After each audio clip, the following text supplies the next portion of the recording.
But नहीं, but फिर आप वो ऊंचाई तक भी पहुंची और उसके बाद भी आप एकदम सिंपल है फिर भी आज भी, क्योंकि आप अपने वैल्यूज़ को हमेशा याद रखी हैं, अपने अपने चीज़ों को हमेशा याद रखा है, क्योंकि बहुत सारे लोग भूल जाते हैं एंड वही चीज़ों में गुमराही में ही रह जाते हैं, एटीट्यूड में ही रह जाते हैं।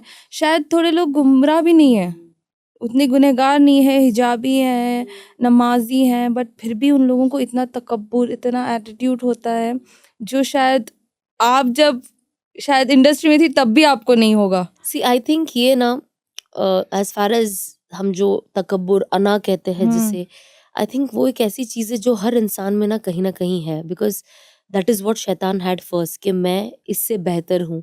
शैतान के अंदर एक तकब्बुर था, एक अना था, and that is a reason उसको एक कर्स मिला अल्लाह सुब्हानहू व तआला से। एंड फिर उसने एक ओथ लिया कि अब मैं जितने भी इंसान है उसे मैं गुमराह करूंगा, जिसमें से सबसे ज्यादा, अब वो एक दीनदार इंसान को क्या कर सकता है?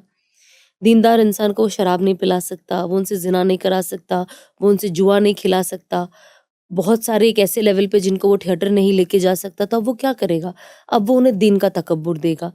तो हमें तो दुआ करनी चाहिए कि अल्लाह उनकी भी हिफाजत करे और अल्लाह हमारी भी इससे हिफाजत करे। तो ये बहुत ज़्यादा ज़रूरी है कि हम, जैसे मैं कभी कभी सोचती हूँ, जब हमारी लाइफ जो चेंज हुई है, मैं सोचती हूँ कि नहीं, मैं टीवी देख सकती हूँ अभी फिलहाल, जब आफ्टर माई चेंज, नो, मैं थिएटर जा सकती हूँ, इफ नॉट इन इंडिया, में कहीं और चले जाऊँ जहाँ पे लोग मुझे नहीं जानते हो।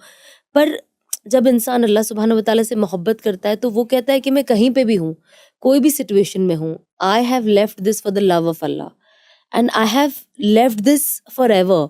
तो अब मुझे ये, मैं किस कंट्री में हूँ या मैं कहाँ, मुझे कोई जानता है नहीं जानता, is not the point. The point is my Allah is watching मी। तो मुझे अपनी लाइफ को उस तरीके से बनाना है, बिकॉज शैतान तो आपको बहकाता है ना। देखो, आप बाहर जाते हो, तेरे कोई नहीं जानता है, चलो अबाया ही मत पहनो, है ना, ड्रेस पहनो, हिजाब ले लो चाहिए तो। बहुत लोग अनफॉर्चुनेटली बाहर घूमने जाते वो हिजाब भी नहीं लेते, जो हिजाबीज है। So we have seen all kind of people.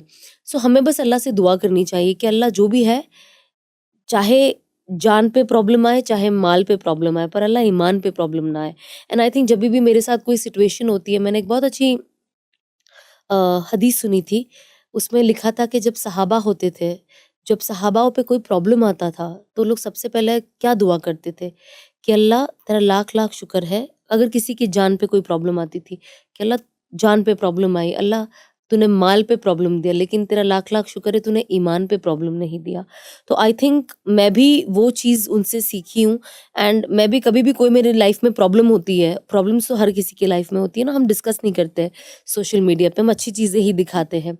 तो जब वो प्रॉब्लम होती है तो मैं भी इसी तरीके से दुआ करती हूँ कि अल्लाह जान पे प्रॉब्लम हो गई कोई प्रॉब्लम नहीं, या माल पे कोई हालात आ गए कोई प्रॉब्लम नहीं, पर अल्लाह तो मेरा ईमान इंटैक्ट रखना, कि मैं किसी भी सिचुएशन में ना मेरा ईमान हाथ से ना जाए, मैं गुमराह ना हो जाऊँ, मैं, मेरे हाथ से चीज़ें ना चली जाए जो इतने मुश्किल से मिली है। हाँ, there is a lot of scope for me and for all of us to get better in terms of dean. तो आई थिंक हम बस वो मेहनत करते रहे और जहाँ तक पहुँचे एटलीस्ट उसको पकड़ के रखे।